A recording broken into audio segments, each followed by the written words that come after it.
हमारा चिंतन गीता अध्याय 10 श्लोक 4 और 5 पे चल रहा है।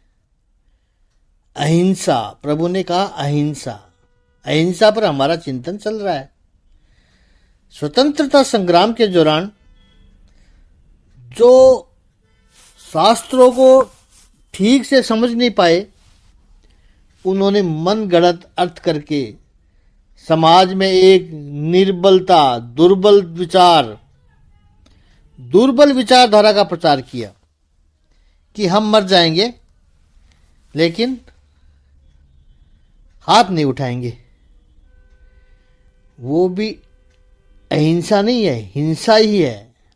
जो मार रहे हैं वो हिंसा है, तो जो मार खाने वाले हैं वो भी हिंसा ही है। ये याद रखना है। यह बहुत बड़ी भूल हुई है भारतवर्ष में, और उससे समाज को बहुत बड़ा नुकसान हुआ है। हमारे ऋषियों ने जो एक तपस्वी और तेजस्वी विचारधाराएं निर्माण की थी, हम किसी को बिल्कुल नुकसान पहुंचाना नहीं चाहते। यह बात बिल्कुल सही है, लेकिन इसका अर्थ यह नहीं है कि कोई हमें नुकसान पहुंचा जाए। कुछ लोग ये बात नहीं समझ पाए और वो बड़े बड़े नाम बने स्वतंत्रता संग्राम में। आप समझ जाओगे ये इतनी बड़ी गलती समाज में फैली। 50-50 वर्षों तक लाखों लोगों ने, बेचारों ने प्राण दे दिए अपने, और खो गए इतिहास में, कहीं नाम भी नहीं है उनका। और ऐसी गलती करने वाले व्यक्ति सम्माननीय बन गए। भगवान श्री कृष्ण से यदि पूछा जाए तो भगवान श्री कृष्ण कहेंगे कि एक गाल पे चाटा पड़ा है, चलो थोड़ा बड़े भाव बन के कह दो, दूसरे गाल पे भी चाटा मार दे। लेकिन तीसरा गाल कहां से लाओगे? प्रभु कह रहे तीसरे गाल पर भी चाटा पड़ना चाहिए। वो तीसरा गाल सामने वाले का होना चाहिए, उसमें आपका सामर्थ्य दिखाई देना चाहिए, आपका अच्छापन, आपकी वो शक्ति है, वो आपकी सामर्थ्य है, वो आपकी दुर्बलता नहीं है। जो लोग अहिंसा का अर्थ नहीं समझे, उन्होंने समाज को दुर्बल बना दिया। भारत के ऋषियों ने, सनातन वैदिक संस्कृति के ऋषियों ने, संतों ने अपनी संतानों को सामर्थ्य बनने की प्रेरणा दी। आपका सामर्थ्य, आपका प्रभाव, आपकी ऊर्जा ऐसी होनी चाहिए कि कोई आपके सामने कुदृष्टि कर ही न सके, कोई आपके सामने आपको हराने की सोच भी न सके। हमें खुशी होनी चाहिए कि पिछले 7-8 वर्षों से ऐसे प्रयास हो रहे हैं। यह हमें गौरव से कहना चाहिए। हमारा सैन्य सक्षम होना चाहिए, हमारे पास उच्च श्रेणी के शस्त्र होने चाहिए, समर्थ बने। यह अहिंसा है। हम गलत अहिंसा का पाठ हमें पढ़ाया गया।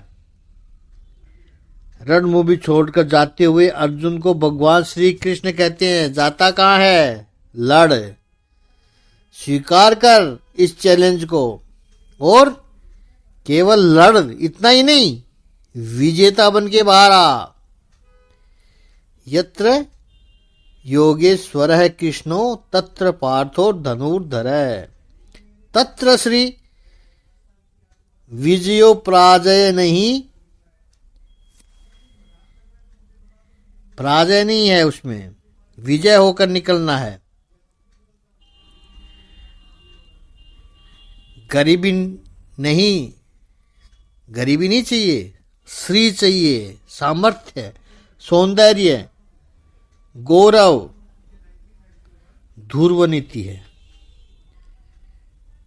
कोई बहकावे में कही हुई बात नहीं है, ये ध्रुव नीति है, निश्चित नीति है, कन्फर्म बिलीफ है, ये आत्मविश्वास का आगाज है। ये जितना है, ये सब आत्मविश्वास का आगाज है। ये अहिंसा है। ऐसी अहिंसा तभी सिद्ध होती है जब परमात्मा की कृपा हो। मत एव पृथक विधा, भगवान कहते हैं ये सब मेरे द्वारा होती है। आगे कहा प्रभु ने, क्षमता, सभी के प्रति समान दृष्टि, समचित्तता, समता, समस्त गुणों का राजा है समता। इक्वानिमिटी इज माइंड स्टेडीनेस, समता मन की स्थिरता है। रामानुजाचार्य जी कहते हैं, सबके लिए समभाव, जैसे हिंसा के लिए कहे कि किसी को मारना उससे भी ज्यादा बड़ी है मनुष्य के मन को मारना। अहिंसा में ये भी समझना है हमें कि किसी के शरीर को तो चोट न करें, लेकिन किसी के मन को भी न मारे, किसी की आत्मा को भी नहीं मारे। नहीं तो कई बार ऐसा होता है कि शरीर को छुआ भी नहीं, लेकिन मन को मारते रहे, डायरेक्टली इनडायरेक्टली। क्या लेकर आए थे, क्या लेकर जाओगे, यहां तुम्हारा क्या है। यह भगवत गीता का उपदेश नहीं है, सिखाया गया हमें ऐसे, लेकिन ये भगवत गीता का उपदेश नहीं है, निराशावाद है ये। तो किसी के मन को भी नहीं मारना है। हमें शास्त्रों में तो कहा है, मनसा वाचा कर्मणा, मन, वाणी और कर्म तीनों से प्रहार न करे, न झेले, न किसी को करने दे। यह अहिंसा है। समता शब्द है का अर्थ है इक्वानिमिटी। याद रखना है हमें कि समता केवल और केवल आध्यात्मिक ही हो सकती है, अन्य समता हो ही नहीं सकती है। आप बातें करो, लेकिन वो रियलिटी के ग्राउंड पर आ नहीं सकती है, असंभव है। और विश्व में प्रयोग भी हुए हैं, वो समता लाने के वो सारे प्रयोग निष्फल हुए हैं। केवल आध्यात्मिक समता आ सकती है, स्पिरिचुअल इक्वानिमिटी। भौतिक समता संभव है ही नहीं, अस्तित्व में ही नहीं है, वो प्रकृति के विरुद्ध है। सब लोग एक समान हो सकते हैं, कितना विविध्य प्रकृति में है। एक ही माँ के गर्भ में 9 महीने साथ में रहोगे, वो जुड़वा बच्चे भी रहने वाले एक समान नहीं होंगे, उनमें भी कुछ तो फर्क अवश्य होता है। तो आप दुनिया को कैसे समान बनाओगे? तो फिजिकल इक्वानिमिटी पॉसिबल नहीं है। सब अलग अलग रहेंगे ही। आर्थिक समानता, बातें चाहे कितनी भी कर लो, आर्थिक समानता की, लेकिन संभव ही नहीं है, आ ही नहीं सकती है। कम्युनिज्म हम कम्युनिज्म वालों ने लाने का प्रयास किया, कम्युनिज्म ही टूट गया, पूरी दुनिया से टूट गया। जहां कम्युनिज्म उत्पन्न हुआ था रशिया में, वो रशिया ही पूरा बिखर गया।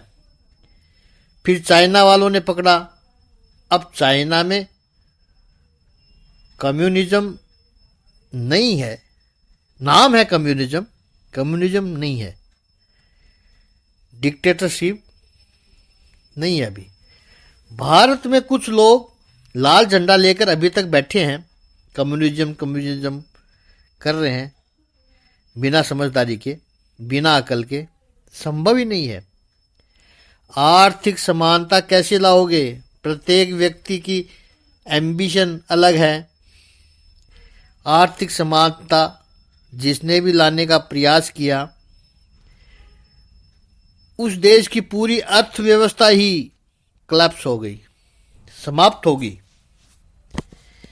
क्योंकि कुछ लोग ऐसे होते हैं, वो मोर क्रिएटिव, मोर प्रोडक्टिव होते हैं, एक दृष्टांत से समझते हैं। समझो, एक व्यक्ति 1,00,000 रुपए कमाता है और दूसरा 10,000 कमाता है। अब देखो, आर्थिक समानता कैसे होगी? लाख वाले से कहोगे दे दे तेरा, और 10,000 वाले से कहेंगे सबको 20-20 हजार रुपये मिलने चाहिए।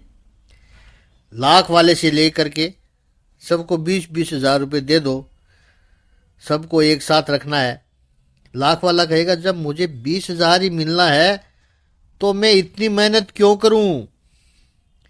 और वो 10,000 वाला मेहनत करेगा ही नहीं, क्योंकि उसे बिना मेहनत के ही 20,000 मिल जाएंगे। मैं 10,000 भी क्यों कमाऊं? निठल्ला बना रहेगा।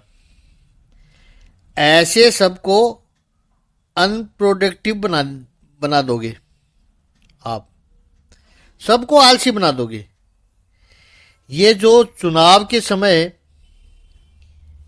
पार्टियां रेवड़ियां बांटती है, सब कुछ फ्री की रट लगा देते हैं, पानी फ्री, बिजली फ्री, ये फ्री, वो फ्री। कहां से लाओगे free? Somebody has to pay for it। वो चुनाव की चॉकलेट के रूप में अच्छा लगता है। कुछ लालची लोगों को यही लगता है कि चलो फ्री में मिल जाएगा, फ्री में मिल जाएगा। हमें याद रखना है कि कुछ भी फ्री होता ही नहीं है। और ये फ्री वाली बातें देश की अर्थव्यवस्था को कमजोर कर देती है, नष्ट कर देती है, निकम्मा बना देती है। देखो आप, दुनिया की बड़ी से बड़ी अर्थव्यवस्था वेनेजुएला और साउथ अमेरिका की कितनी ही कंट्री है, इतनी रिच कंट्री, समृद्ध अर्थव्यवस्था थी, 15-20 साल के अंदर इस फ्री वाले मामले में नष्ट हो गई। नहीं हो सकता।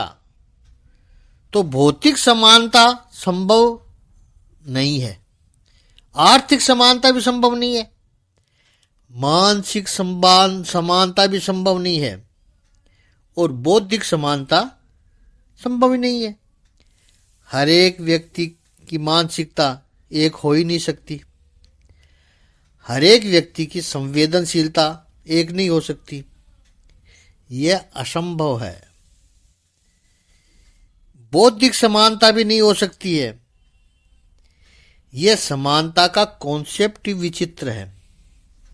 सच पूछो तो विविधता में ही सौंदर्य है, विविधता ही वास्तविकता है।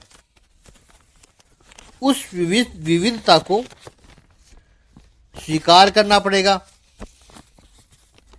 समता केवल एक बात में संभव है, बस आध्यात्मिकता में। और समता हो ही नहीं सकती है।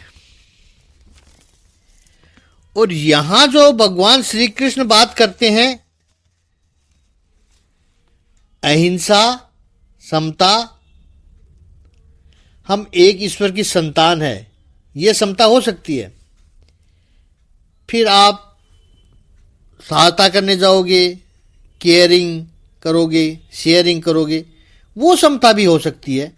आध्यात्मिक समता के रूप में वो लिंक है, वो केवल मात्र ईश्वर तक हो सकता है। समता का अन्यथा असंभव है होना। मनुष्य को आपस में स्पर्धा या संघर्ष करने से रोकना है, तो वो एक लिंक है, वो केवल मात्र आध्यात्मिकता का है, स्पिरिचुअलिटी है। स्पिरिचुअलिटी ही पूरे विश्व को जोड़ सकती है। इसलिए भारत के ऋषियों ने कहा, योग से हम पूरे विश्व को जोड़ सकते हैं। योग का अर्थ है जोड़ना। आध्यात्मिक भूमिका से पूरे विश्व को जोड़ सकते हैं। इस पर और आगे चिंतन कल करेंगे। आज इतना ही। ओम श्री सच्चिदानंद भगवान की जय। ओम श्री आनंद कंद भगवान की जय। हमारी कोशिश होती है कि 15 मिनट का वीडियो बने, ताकि इतना समय सब अपना निकाल सके।